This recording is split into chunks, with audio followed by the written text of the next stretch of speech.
Hello, I'm David Breeden. I'm the Senior Minister at First Unitarian Society of Minneapolis, a historically humanist congregation, and this is Coffee and Wisdom, where we look at where humanism has come from, where it is, and where it might be going, and also looking at some of the currents in spirituality and religion in the United States and in the larger world. I want to mention today something from James Croft, and James Croft may be watching on Facebook. He checks in occasionally. He has spoken at First Unitarian Society before, and he recently published an article in the Oxford Handbook of Humanism called "What Does It Mean to Practice Humanism?"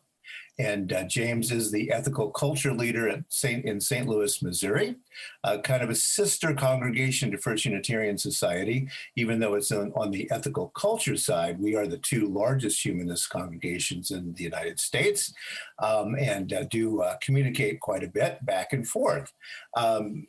James is a very good writer and was invited to publish an article about how to do humanism, how to practice humanism in the Oxford Handbook of Humanism. This is not a book that you're going to run out and buy or get on Amazon. It's a little bit expensive. It's a reference work for libraries, but some of the articles are free, and this was one of those that you can get just with a link out there on the internet. So, and this is James, and Puppy there. And I should go down, and this picture on the left here is the Ethical Society in St. Louis. Beautiful building. If you get a chance, definitely go visit that when you're in the St. Louis area. But he talks about the 6 commitments of the humanist life stance. Now, this term life stance is important for humanists because as we see it, you're a humanist because of how you practice humanism. It's not something that you just say, oh, I'm a humanist, I buy that stuff, and then you're a humanist. No, there's some stuff you've got to do in your life, we think, to actually actualize the idea of humanism. So the 6 commitments, according to Dr. Croft, are the Epistemic Commitment, and I will explain these, the Naturalist Commitment, the Ethical Commitment, the Self-Actualization Commitment, the Social Commitment, and the Justice Commitment. Okay, 6 commitments that humanists practice in our lives.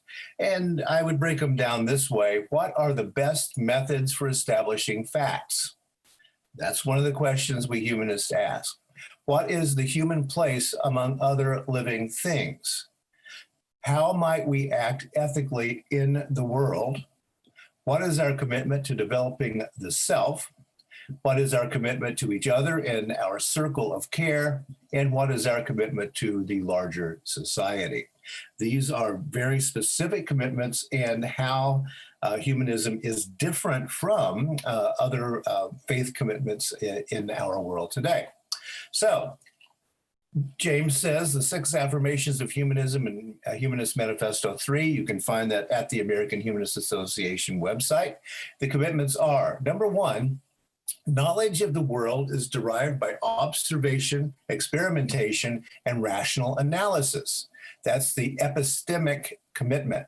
Those of you who like philosophy know that there is this term epistemology.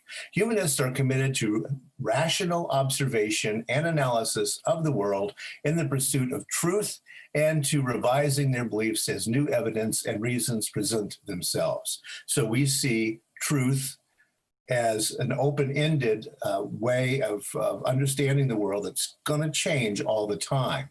So one of the things that humanists are often accused of is the egotism of the human. I would say it's actually just the opposite. We don't think the human is able to grasp all that much, but what we do grasp, we have to be very, very careful about and use these commitments to fact and reason, and then keep updating that all the time, because those facts are going to change quite a bit all the time. 2, humans are an integral part of nature, the result of unguided evolutionary change. The Naturalist Commitment is what he calls this. Humanists view human beings as part of nature rather than set apart. We are one animal among many others with no special metaphysical significance. We are related to all life on this planet and have responsibilities toward it. Very central to the humanist understanding of the world. And again, no, we aren't egotistical about human capacities. Actually, we argue that human beings are part of the animal kingdom, and our consciousness, our ability to manipulate nature only gives us more responsibility not to mess it up. So that's the naturalist commitment. In other words, basically, we argue from the idea of evolution that we are animals just like all the other animals, and we're just part of the fabric of the reality that we call this earth. Our ethical values are derived from human need and interest as tested by experience. The ethical commitment is the view that human beings all have dignity and worth, and that actions should be judged by how they promote or diminish the dignity and worth of others. So we have an ethical commitment that we measure against, again, the values that develop within societies. So that's why secular values are almost always way out in front of religious values, because we're looking at how people are actually living in the world today, and we're not looking to the past to figure out if some sacred document says we can think some way or do something. Also, we have a commitment to self-actualization. Humanists seek to expand their powers and qualities in such a way as promotes the other commitments and enhances their own life. We must be a little bit better today than we were yesterday. We don't shame people for not trying or getting better, but we believe that, yeah, I think I should read that book. I think I should blank. So we have a commitment to ourselves. And then 5, a social commitment. Humanism stresses the importance of social life and our relationships with other people.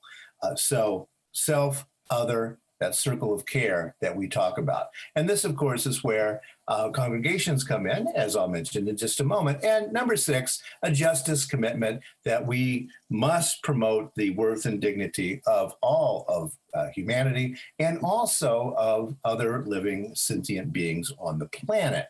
Those are the 6 commitments. What I'm going to do this week is look at those, break those down a little bit to less abstract ways of thinking, and also talk about some of the people who have explored these various ideas.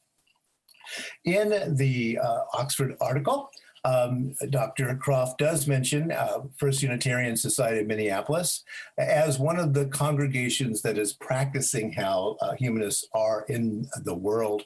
He says, formerly led by the Reverend John Dietrich, a founding figure of contemporary humanism, FUS epitomizes the importance of humanists' place on relationships, offering numerous social activities in addition to our main assembly, 10:30 a.m. Central Time on Sundays.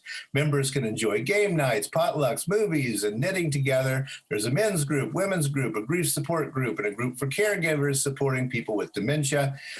Yeah, and a whole lot more. He clearly looked that up on our website. We have a lot of things going on, and yes, they interconnect from both self-actualization, group actualization, and shared commitments and relationships, and also to that social justice commitment that we have out the door. So all representations of communities, the community's desire to create a world of mutual care and concern.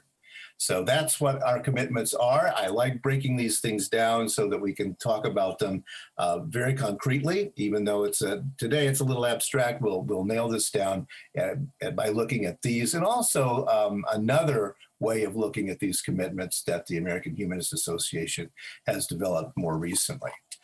That's why First Unitarian Society has the mission statement that we do.